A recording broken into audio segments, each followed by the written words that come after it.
سلام به همه همراهان وفادار کانال شهر خورشید. امیدوارم هر جا هستید پر از حال خوش و پر انرژی باشید.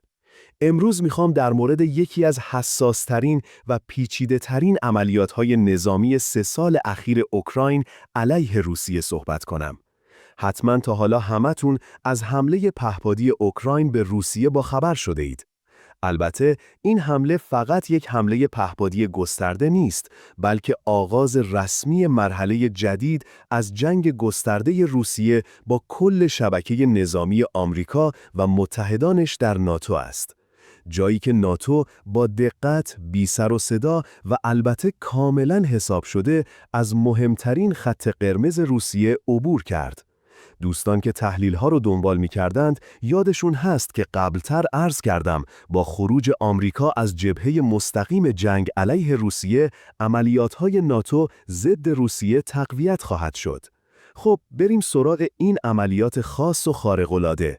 عملیات 1 ژوئن که به نام عملیات تار عنکبوت معروف شده است، در بامداد روز اول ژوئن انجام شد.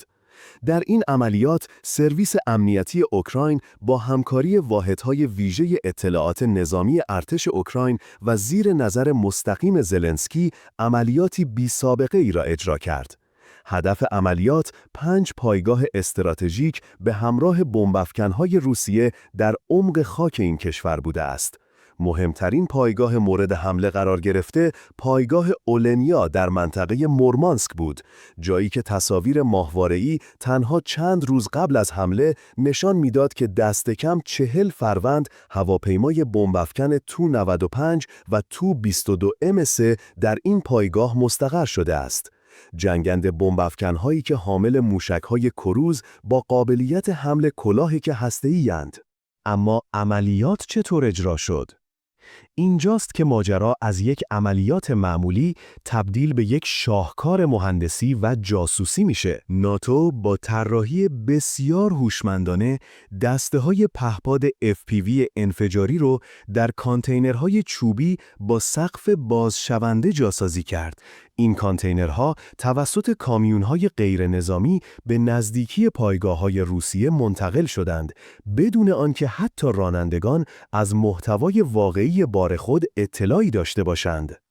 در لحظه مقرر سقف‌ها با ریموت باز شد و ده‌ها پهپاد از دل کانتینرها به پرواز درآمدند. مستقیما به سمت آشیانه هواپیماها، انبارهای سوخت و باند پروازی حرکت کردند و یک جهنم کامل را به راه انداختند.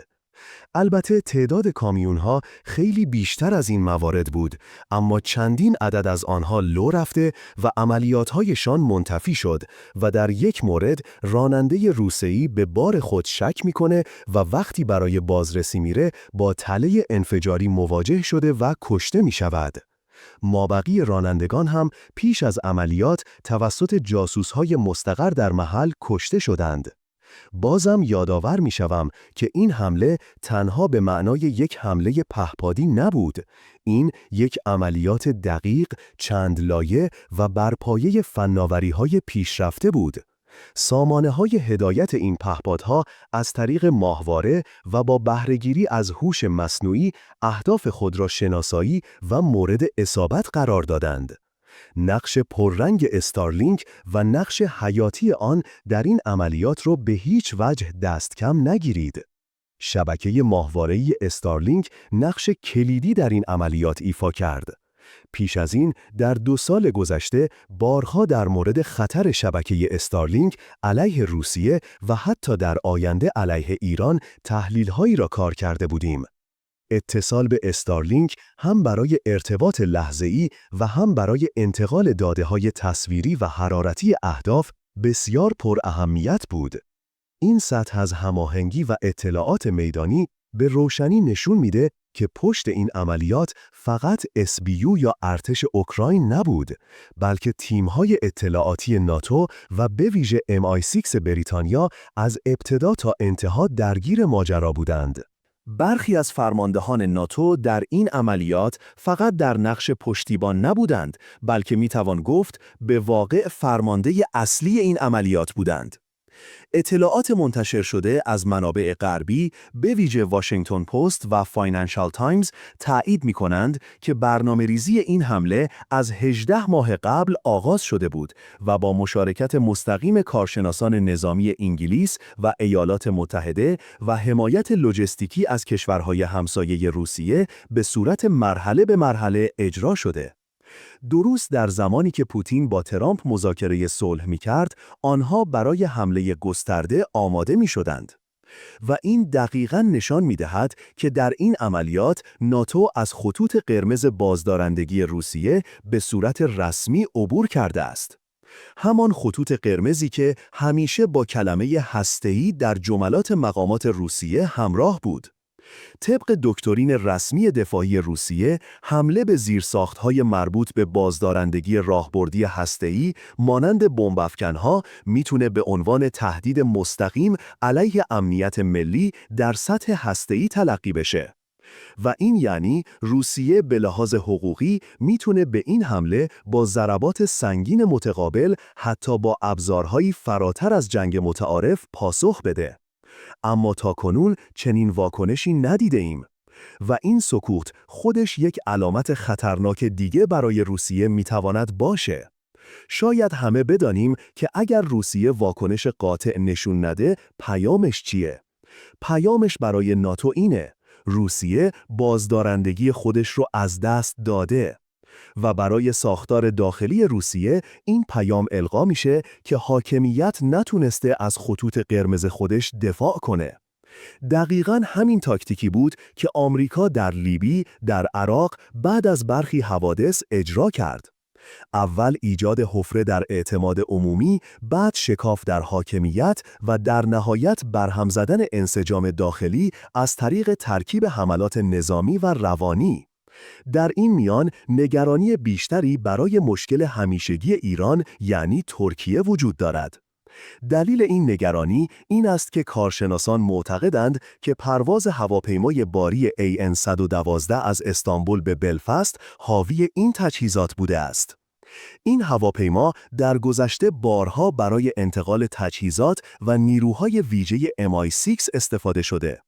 به همین دلیله که در بحبوحه این عملیات وقتی این هواپیما به سمت بلفاست میره نشون میده ناتو داره مسیرهای جدید عملیاتی رو در اطراف روسیه و اروپا فعال میکنه. ترکیه، بالکان و قفقاز ممکنه به جبهه‌های بعدی در این نبرد پنهان تبدیل بشن. و حالا یک پرسش سنگین‌تر: آیا این فقط شروعه؟ همه نشانه‌ها میگن بله. ناتو داره با آزمایش بازدارندگی روسیه مرحله به مرحله جلو میره. اگر واکنشی نباشه، حملات بعدی میتونه شامل ترورهای هدفمند مقامات روسیه از جمله پوتین، حمله به خطوط لوجستیکی روسیه یا حتی حملات محدود در قفقاز و آسیای مرکزی باشه. جمع‌بندی نهایی این تحلیل این است که عملیات 1 ژوئن نه فقط یک حمله بلکه یک دکترین جدید جنگ ناتو بود که رسما از ورود ناتو به درگیری مستقیم در عمق خاک روسیه خبر می‌دهد و یک اعلان غیررسمی جنگ ترکیبی از سوی ناتو به روسیه محسوب می‌شود و این عملیات در واقع یک لحظه تاریخی که آینده جنگ اوکراین و ساختار امنیت جهانی را تغییر خواهد داد. اگر روسیه این حمله را مانند حمله پرل هاربور خود نداند، خیلی زود وارد دورانی خواهد شد که دیگر برگ برنده‌ای برایش باقی نمانده باشد. اما این اتفاق برای ایران مزایای بسیار زیادی به همراه دارد، خصوصاً با نابود شدن بمب‌افکن‌های استراتژیک روسیه که باید در یک فرصت مناسب درباره آن صحبت کنیم. منتظر تحلیل‌های آینده باشید که درباره گزینه‌های پاسخ روسیه، وضعیت جبهه شرقی در سیبری و احتمال گسترش عملیات سایه‌ای ناتو در کشورهای آسیای مرکزی صحبت می‌کنیم. ممنون که تا اینجا همراه بودید. من همه پیام‌های شما عزیزان را می‌خوانم، هرچند نمیتونم به همه‌شون پاسخ بدم، اما واقعاً همه اونا رو تک تک می‌خونم و از این همه انرژی خوبی که بهم میدید ممنونم. یک تشکر ویژه دارم از اون عزیزانی که از کانال حمایت مالی دارند. لینک پیپال و شماره کارت در بخش توضیحات است. یادتون نره لطفاً لایک کنید، نظر بدید و کانال رو سابسکرایب کنید تا ویدئوی بعدی. بدرود.